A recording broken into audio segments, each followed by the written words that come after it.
हमारा ऊंचा गढ़ है और तू हमारा करुणा करने वाला परमेश्वर है। हालेलुया।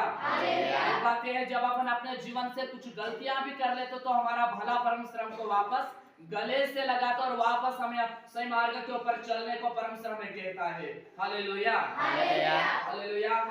तो ध्यान रखें, निराशा के समय में, चिंताओं के समय में हमको मनुष्यों को नहीं देखना, लेकिन हमारे परमेश्वर के सामने घुटने टेकना। जब परमेश्वर के सामने घुटने टेकेंगे तो परमेश्वर क्या करेगा? निराशा को आनंद में, आशा में, हिम्मत में बदल देगा। Hallelujah, hallelujah. और भजन संहिता 118 और 15 में अपन यहाँ पर पढ़े तो लिखा है कि धर्मियों के तंबू में, धर्मी लोगों के तंबू में जय जयकार होना चाहिए। क्या होना चाहिए? जय जयकार होना चाहिए। धर्मियों के तंबू में जय जयकार होना चाहिए। और धर्मियों का तंबू, इसका मतलब हमारे जीवन से, हमारी आत्मा से, हमारे विचार से, हमारे जीवन से हमारे परमेश्वर का धन्यवाद और उसके जयकार और जय जयकार की ध्वनि होते रहना चाहिए। हालेलुया। क्योंकि बाइबल बताती है हम परमेश्वर का हम एक मंदिर है, तो इस मंदिर में किसकी जयकार होना चाहिए? परमेश्वर की जयकार होना चाहिए। लोग आए या ना आए, लोग हमको हिम्मत दिलाए या ना दिलाए, लेकिन हमको परमेश्वर के सामने घुटने टेकना, परमेश्वर हमको हिम्मत दिलाएगा, परमेश्वर हमें आनंद देगा। और जब ऐसे समय में हम परमेश्वर को पुकारेंगे तो हमारे जीवन से परमेश्वर की जयकार और जयकार की ध्वनि होती रहेगी। Hallelujah, hallelujah. एक बार जोरदार तालियां परमेश्वर के।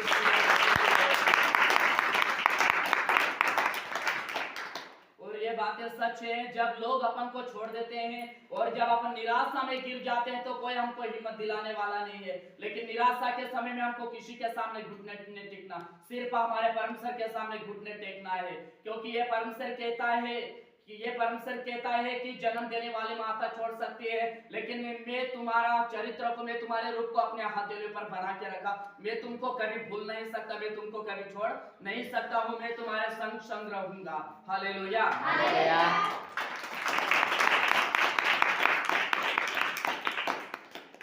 परमेश्वर अपने जन यिर्मयाह को बोलता है, यिर्मयाह की किताब 1 और यदि वहां पर निकाल कर पढ़े तो परमेश्वर हम अपने प्रिय भक्तों को बोलता है कि मैं तुमको माँ के गर्भ में जाने से मैं तुमको चुना हूँ और जन्म लेने से पहले से मैंने तुम्हारा अभिषेक कर दिया। मैंने तुम्हारे ऊपर छाप लगा दी कि जब तुम धरती के ऊपर, जब तुम माँ के पेट में से जब तुम बाहर निकलोगे, जन्म लोगे, तब मैं तुमको क्या करूंगा? जन्म लेते ही मैंने तुम्हारा क्या कर दिया? अभिषेक किया है। Hallelujah, hallelujah.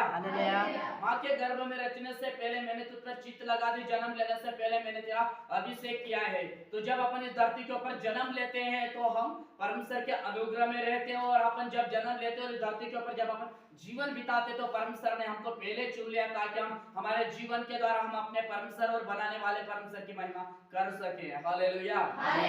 एक बात यह है, परमेश्वर ने हमें खूबसूरत जीवन दिया, तो इस जीवन के द्वारा परमेश्वर की महिमा करना बहुत ही जरूरी है। बाइबल बताती तुमने संसार में बहुत बुरा जीवन बिता लिए, लेकिन अब तुमको संसार में से बाहर होकर सच्चे परमेश्वर की महिमा में जीवन जीना होगा। हालेलुया। जब अपन परमेश्वर की महिमा में अपन अपना जीवन व्यतीत करेंगे तो बाइबल बताती कि तेरा व्यवहार तुझे वापस मिलेगा। हम परमेश्वर की महिमा में ये जीवन जिएंगे तो अच्छा व्यवहार करते हुए जीवन जिएंगे तो अच्छा व्यवहार मनुष्य को आगे एक जीवन प्राप्त होता है। क्योंकि जो मनुष्य अच्छा जीवन बिताता हो, अच्छा जीवन जीने के कारण से उसका परिणाम अच्छा ही होता है, उसका प्रतिफल अच्छा ही मिलता है और जीवन का प्रतिफल मिलता है। कौन सा प्रतिफल? जीवन का प्रतिफल। बस यीशु में अपन एक अच्छा जीवन जिएंगे तो जीवन का मुकुट, जीवन का प्रतिफल मिलेगा। इसलिए बाइबल ये भी कहती है तेरा व्यवहार वापस तुझे मिलेगा। जो बुरा व्यवहार करता हुआ अपना जीवन जिएगा वो मनुष्य एक दिन मौत को प्राप्त करेगा, लेकिन जो एक अच्छा व्यवहार करता हुआ जीवन बिताएगा, अच्छा व्यवहार करता हुआ जीवन जीने के कारण से एक दिन ऐसे मनुष्य जीवन का प्रतिफल और जीवन का मुकुट जरूर पाएंगे। क्योंकि परमेश्वर जो हमको कहता है वो परमेश्वर अंत में पूरा भी करता है। Hallelujah, hallelujah, hallelujah. तो यहाँ पर लिखा है कि धर्मियों के तंबू में जय जयकार और उद्धार की ध्वनि हो रही है। यहोवा के दाहिने हाथ से पराक्रम का काम होता है। 16 पद में पढ़ें। यहोवा का दाहिना हाथ महान हुआ है, यहोवा के दाहिने हाथ से पराक्रम का काम होता है। और आगे पढ़ते जाए, जिस तक पढ़ेंगे हम।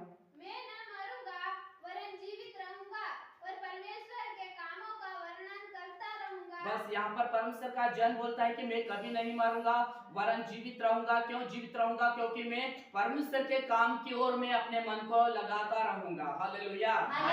अपन जितना परमेश्वर को याद करेंगे, परमेश्वर की स्तुति करते रहेंगे, घर में, खेती में, काम काज में अपन परमेश्वर को याद करते रहेंगे। परमेश्वर को याद करने के कारण से अपन मरेंगे नहीं, लेकिन अपन क्या रहेंगे? जीवित रहेंगे। क्योंकि परमेश्वर को याद करने से मनुष्य जीवन को पाते हैं। भले अपन आज विश्वास का जीवन जीते और आज अपन बीमारी में है और परमेश्वर बीमारी में है, लेकिन उसके बाद भी अपन सही सलामत रहेंगे। उसके बाद भी अपन सही दिशा में, सच्चे मार्ग में अपन बढ़ते रहेंगे। क्यों बढ़ते रहेंगे? क्योंकि अपन बीमारी के समय में, दुख के समय में भी अपन परमेश्वर को याद करते हुए अपना जीवन अपन जी रहे हैं, इसलिए अपन जीवित रहेंगे। Hallelujah, hallelujah, hallelujah.